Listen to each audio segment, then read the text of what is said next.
Hi, welcome back to Storytime with Miss Pinky and the missing Pinky Binky again.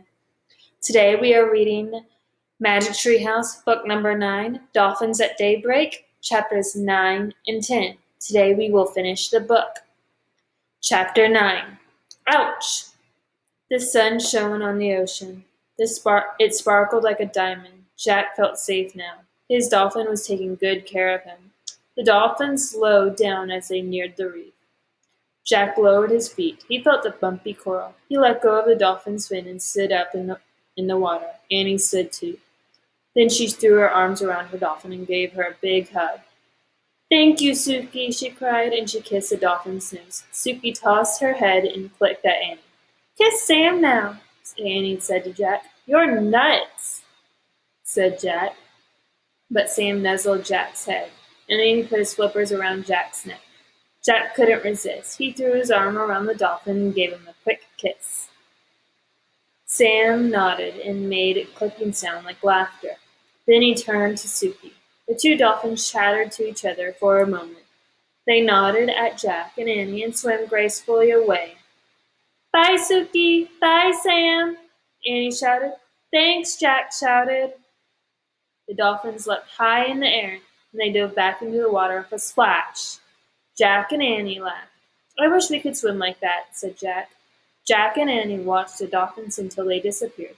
"I miss them already," Annie said softly. "Me too," said Jack. He sat down in the shallow water. "I'm really tired," he said. Annie sat beside him. "Me too," she said. The warm water lapped around their shorts and t-shirts. Jack pulled off his pack. He took his glasses and put them on. They were blurry with water. "Guess what?" said Annie. "What?" said Jack. "I saw the shark when we were swimming," Annie said, "but I didn't tell you. I wanted you to stay calm." Jack stared at her. "I saw it too. I would just swim faster so you would swim faster." "And I swim faster so you would swim faster," said Annie. "I guess we swam double fast then," Jack said. He shook his head with wonder. "What now?" said Annie. "We go home," said Jack. "But we haven't solved Morgan's riddle," said Annie. Jack sighed. He pulled out his notebook and his pack. It was soaked. He pulled out the ocean book. It was soaked too. "We failed," he said. "My research is all wet, and we'll never be master librarians now." Jack put everything away. "Let's go," he said sadly. He stood up and he started across the pink reef towards the treehouse. Annie followed him. "Ouch!" said Annie. "What's wrong?" Jack looked back. "I stepped on something."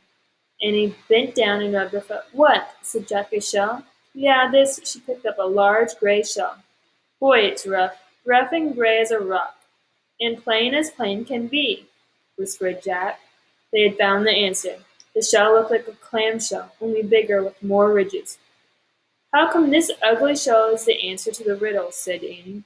What about the part that says, "There's great beauty in me"? "Wait. Research," said Jack. He opened the soaked ocean book. The few pages were stuck together, but he was able to turn a few. He found a picture of a gray shell. He read,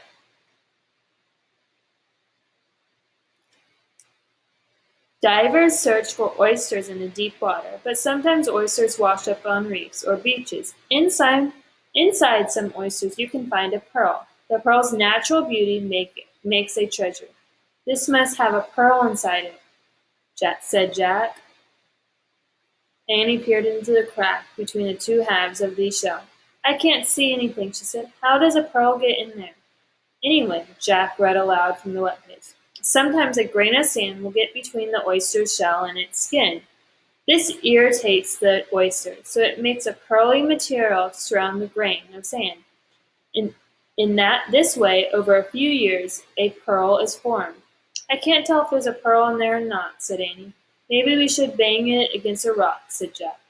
"Now that would really irritate the oyster," said Annie. "Yeah, maybe we should just leave it alone," said Annie. She gently put the oyster back in the water. "But how will we know if the oyster is the right answer to the riddle?"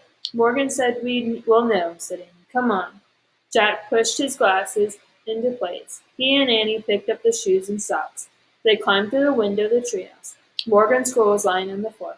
It was open. "Look!" said Annie. She and Jack stared at the scroll. The riddle had faded away. In its place was a shimmery silver word. Oyster. "Morgan's magic," whispered Annie. Jack let out a huge sigh. "We got it right," he said.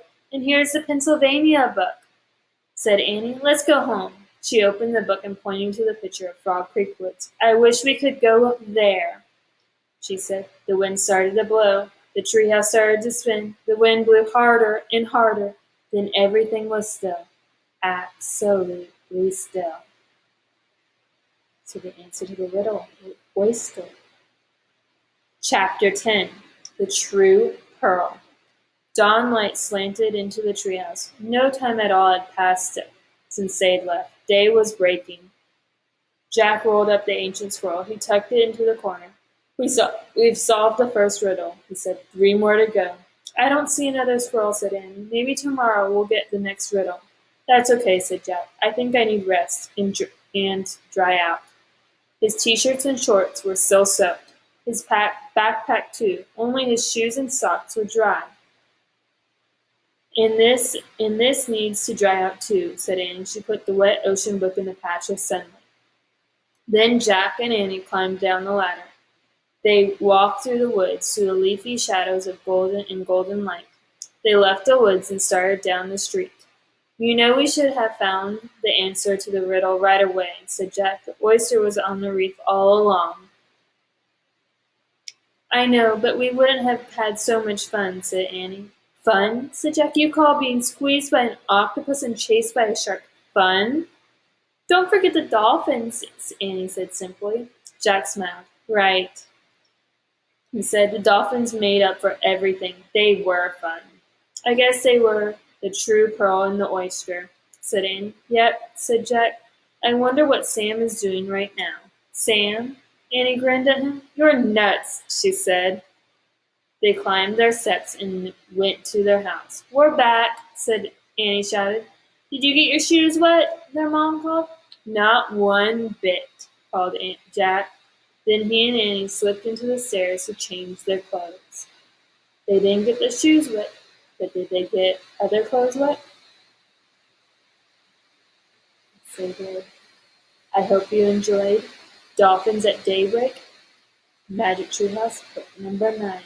Let me know your thoughts in the comments below. See you later.